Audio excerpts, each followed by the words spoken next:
ఆయన ఏం చేశాడు? మూడో రోజున సమాధి నుంచి లేపి ఎక్కడ కూర్చోబెట్టుకున్నాడు?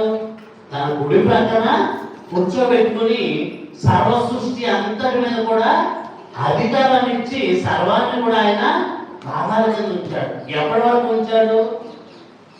ఎన్ని సంవత్సరాలు ఉంచాడు? నిత్యము. ఇక యేసుప్రభు అధికారానికి అంతం ఉందా?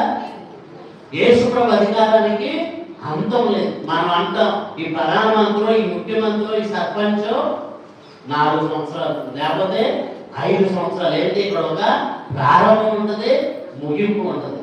సాతాను శోధనలో పడిపోయిన మన జీవితాలు కూడా ఏమవుతాయి? పడిపోతే ఆరంభం ఉంటుంది, ముగింపు ఉంటుంది. ఎప్పుడైతే దేవుడితో ఉంటామో అప్పుడు మన ముగింపు అనేది ఉంటుందా? అంతర్గా చచ్చిపోయి ఎన్ని సంవత్సరాలు అయింది? ఎన్నో సంవత్సరాలు అయింది. ఈ రోజు ప్రార్థన చేస్తే వింటున్నారా? మరియ తల్లి 2000 సంవత్సరాలైనా కానీ ఈ రోజుకి కష్టం వచ్చి నీరు కాస్తే వెంటనే మనం ఆదుకుంటూ ఉందా? ఎందుకని? వాళ్ళు సాతాను శోధనలో పడకుండా దేవుడిని ఆరాధించారు. ఆయన మాత్రమే ఆరాధించారు. ఆయన మాత్రం ఆరాధించడం ఏంటి? ఆయనకి ఇవ్వాల్సినటువంటి గౌరవాన్ని ఇవ్వాలి. ఏది? ఆదివారంలోనూ అప్ప పండుగల్లోనూ శరీర కష్టమైన పనులను చేయక నిండు పూజలో పాల్గొందు కాక అని అన్నారు. కాబట్టి నిండు పూజలో పాల్గొకుండా డబ్బులు వస్తూ ఉన్నాయి, మనకు అవసరము, ఇంట్లో చాలా కష్టాలు ఉన్నాయి అని చెప్పి పూజను వదిలిపెట్టి వెళ్ళిపోతే దేవుని ఆరాధించినట్లా కాదు. మోసం చేయకూడదు, అబద్ధం ఆడకూడదు. కొన్నిసార్లు డబ్బుల కోసమో దేని కోసమో పాపం చేసి సంపాదిస్తే అది దేవుని ఆరాధించినట్లా. కాబట్టి దేవుని ఆరాధించడం అంటే ఏంటి? మనం చేసే ప్రతి పనిలో ప్రతిరోజు కూడా దేవుడిని మనం సంతోష పెట్టాలి.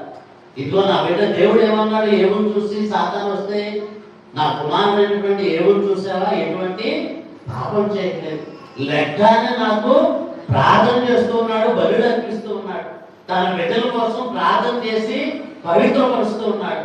నన్ను తప్ప ఏ దేవుడిని కూడా ఆరాధించడని దేవుడే ఏవుని చూసి గొప్ప చెప్పుకున్నాడు.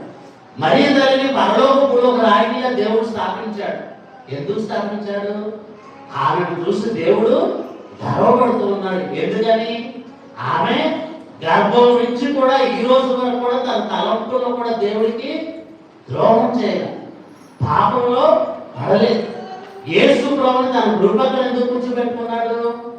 ప్రభుని మాత్రమే ఆరాధించాడు. యోహాను సువార్తలో చెప్తాడు ఏమని? నా అంతటా నేను ఒక్క మాట కూడా నా సొంతగా నేను